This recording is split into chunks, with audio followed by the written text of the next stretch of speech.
জন্মাষ্টমীর আগের থেকে মাছ মাংস খাওয়া নেই বলে দেখো কত মাছ এনেছে।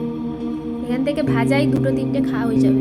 আমাদের 3টে মানুষ লাগে 1 কেজি মাছ, তাহলে আমরা কত খাই দেখো। আমরা পুরো রাক্ষসের মতো খাই যাচ্ছি। আর কি খেয়ে দিয়ে যা থাকে খাওয়ার জন্য সব। এই দেখো পিঁপড়েটাও মাছ খাচ্ছে, দেখেছো? খেয়ে যান, মাছ খান, আপনিও খান, আমরাও খাবো। এই যে তেলটাকে পরিষ্কার করা হয়ে গেছে, এটা আমার জন্য ভাজবে, আমি পছন্দ করি এটা খেতে। গরম ভাত দিয়ে একটা মাছিও বসেছে দিয়ে গরম ভাতে তেল ভাজা হেভি লাগে খেতে, হেভি।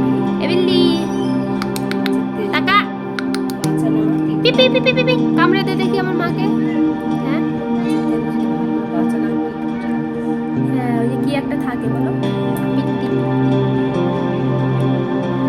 তো মাছ নিয়ে আসো, কাটো, বাছো, কত খাটনি রান্না করা। আর ওইদিকে দেখো ভাত বসানো হয়ে গেছে, আর এই দেখো এদিকে ভাত হয়ে গেছে, টকবক টকবক করে ফুটছে মাছ না সরি ভাত।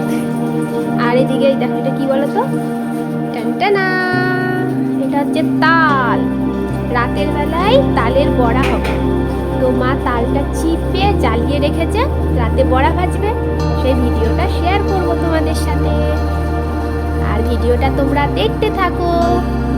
তো আজকে ভিডিওটা এখানেই শেষ করলাম বন্ধুরা। ভালো লাগলে লাইক কমেন্ট শেয়ার করে দেবেন। টাটা।